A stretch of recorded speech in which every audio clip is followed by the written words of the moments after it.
यो मैले ठ्याक्कै 2 महिना युज गरेँ हेर्नु। फेस यस्तो बिगारिदिँदो रहेछ। महँगोमा महँगो मैले ठ्याक्कै 990 रुपियाँ हालेर ल्याएको थिएँ। राम्रो होला त भने दुईवटा भ्याएँ। अब त राम्रो होला बन्यो।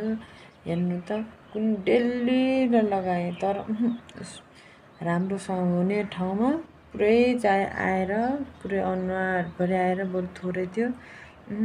यो प्रोडक्ट एउटा भरम मात्रै हो, पैसा मात्रै खेर हुने छ। हेर्नु म त फसेँ। हजुरहरू कोही डक्टरले लेखिदिएला कोही केयरला विचार गर्नु होला। अनि युज त गर्दै नगर्नु होला। मैले हजुरलाई देखाइदिइसकेँ। म त फसेँ, हजुरहरू चाहिँ नफस्नु होला भन्ने मेरो चाहना हो। हेर्नुहोस्।